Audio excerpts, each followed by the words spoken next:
Good morning, everyone. Happy Wednesday, hump day. It is January 13th, and we here at Harvested Financial are looking at the markets. So before we get into everything, I will remind everyone with a couple brief disclosures that all of the information, commentary, and opinions expressed on this website or any other social media platforms or in any other media formats reflects the personal opinions, viewpoints, and interpretations of the employees providing such comments and are not meant to be considered a description of financial advice or the offer of advisory services by Harvested Financial. The opinions expressed are for general informational purposes only and not intended to provide specific advice or recommendations for any individual about any specific security or investment product. It is only intended to provide education about the financial industry, and in no way is any content on this website meant to convey investment advice, performance data, or any specific recommendation to buy or sell securities. Harvested Financial employs multiple methods of analysis and security selection to create our client portfolios, which are not discussed in their entirety here. All investments carry the risk of loss, and users should discuss any decisions with their financial advisor. Past performance is not a guarantee of future results. So, what are we looking at today on Wednesday, January 13th? Well, the markets are not doing a whole lot. We have SPY up 29 cents, 7 basis points. We have IWM down 25 cents, down 12 basis points. And we have the Qs off by 40 or up by 45 cents, up about 15 basis points. So relatively placid open.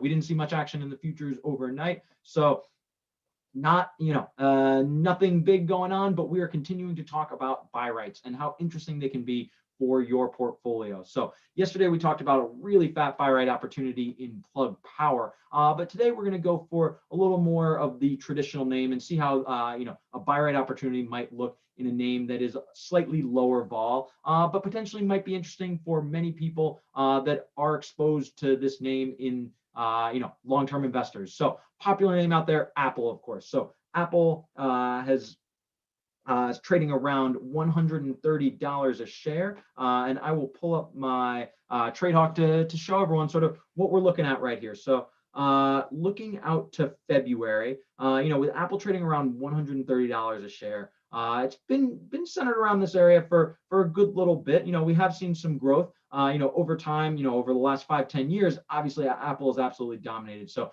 this might be a scenario where you might be sitting on some capital gains. You might be worrying, okay, Apple's up here, they've been driving a lot of the action in the S&P 500, but what kind of downside risk might I have? And maybe how much further do they have to go necessarily? So, this is a really good time to consider a buy right opportunity to capture a little bit of that volatility, but then also, protect yourself a little bit against the downside. Of course, the amount that you are collecting as premium on that buy rate is going to offset any loss. So in many ways, buying the stock, selling the call, or selling the call against stock you already have means that your risk is always going to be better than if you held the stock itself. Now, of course, to the upside, you will have a potential cap, but to the downside, you will always have that premium that you collected. So when you buy rate a stock, you keep that premium regardless. Even if you get exercised, you are keeping that premium anyway. And really, it's just the trade-off, again, between that certainty now and that uncertainty in the future. So what does that look like in a name like Apple? So, the 130, like looking out to the Feb expiration, so we're going out a month, 37 days, looking out to that serial Feb expiration, the at the money is trading around 650. These are nice liquid markets. That's a real, nice thing about trading a name like Apple compared to what we've been looking at in the past is that just how liquid the markets are. So, we're a dime wide in the calls, we're a nickel wide in the puts. These are nice, tight places to execute your strategy and give up minimal edge in terms of, getting your trade price. So collect about 6 double on this trade. So what does 6 double end up being? It is, that's a fun little trader fact. Double means 55 because way back in the day, when everything was quoted in nickels, it was the only digit that had 2 of the same. So double is trader lingo for 55. So sell that call up 6 double divided by 130.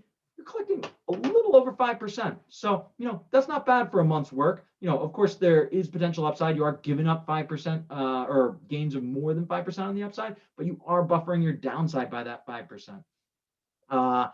That's selling right at the money right there. So, some other options to consider is if you do want to give yourself a little bit of room to run. Say you do see some upside, but you do want to collect a little bit of premium. Going up to the 140 strike, that's going to give you just about 8% of potential gains, and you're still able to collect about 320 on that trade. So for every contract you write, you're collecting $320. So that's going to be a little less. 320 divided by 130. Love these calculators, by the way. That is 2.5%. So get a nice little 2.5% yield with that 8% potential gain. So, that's one of the big balancing questions when you're thinking about how to set a buy right. Do I want to collect twice as much and have no potential upside? Or do I want that 8% potential upside and collect about half as much? Really the only way to answer that question is going to be personal risk tolerance question. And that's what custom strategy execution does. And that's what Harvested Financial delivers is we will sell buy rights at the money for you. We will sell 20 delta buy rights. We will sell 5 delta buy rights. It all depends on what your perspective of where that stock is going to go. So I just used a term there that I do want to clarify a little bit, which is delta and adjusting your buy rights based on delta. So the at the money buy right is going to be the 50 delta buy right. And as we go up further and further out of the money, those delta numbers are going to become lower and lower. So the one way to think about delta is the probability of that option landing in the money. So exactly at the money right now, we're going to call that 50 delta because assuming Brownian motion, random walk, stochastic process, however you want to model the stock, right here is about the fair value of what we think it's going to be. There are some interest considerations, but conceptually, right at the money is going to be a 50% chance of in or out of the money. As we go further up, those chances are going to decrease. So that 140 level that we were looking at, that's about a 30 delta. So one way to think about that is, well, if you think there's, perhaps more than a 30% chance of Apple going up a little bit, give yourself some upside. Give yourself that potential, $10 gain, 8.5%, something on that order. Give yourself a little bit of that room. Let yourself have some flexibility. If you think it's even got further potential, you can sell the 15 delta buy right for $1.46, and that gives you $20 of potential gain. So, really your perspective on where that's going to go and how much income you want to take, and your perspective on the stock compared to the way the market's pricing the stock are all factors that you want to consider when adjusting and setting and determining your buy right levels. One other really interesting thing to think about is how the market is positioned. And this is something that we're going to continue to talk a lot more about, but open interest. And just as a sneak peek, thinking about open interest as a way to set your buy right levels might give an indication of where that stock could potentially be pinning.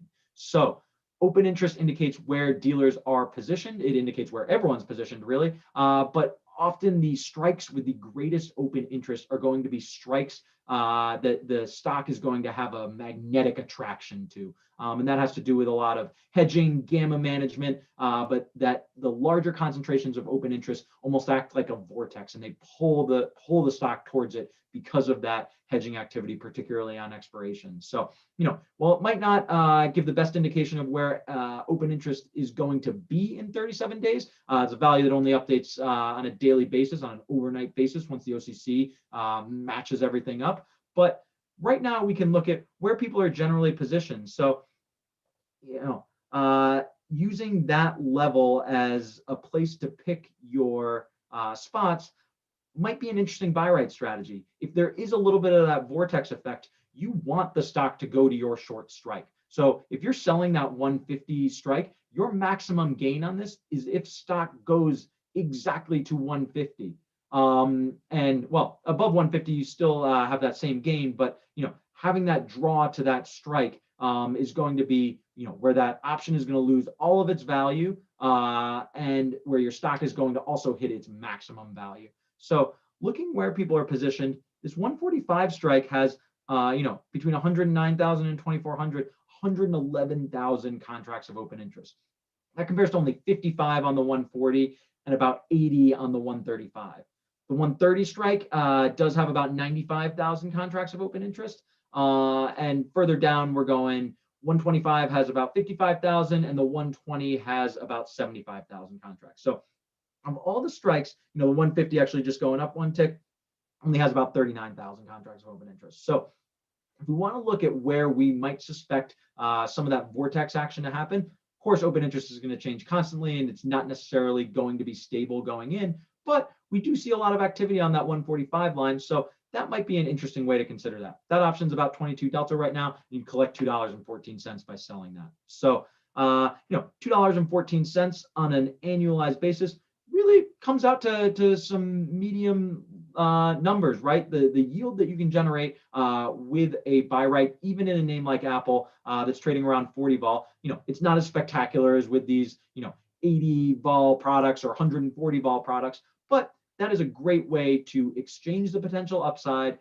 for certainty of income today. So buy rights can even be interesting in your staid old names like Apple. So all week here, we're going to be talking about buy right strategies. Tomorrow, we have a special guest coming on to talk about buy right strategies in a completely different asset class. So tune in tomorrow for a special edition of Daily Bread. And as always, in the meantime, you can follow us on Twitter at harvested_DAFE because derivatives are for everyone. And check out our YouTube channel. Mash the subscribe button. Follow along because we're turning out interesting content all day and here every morning, of course, with the Daily Bread. So look forward to seeing everyone tomorrow.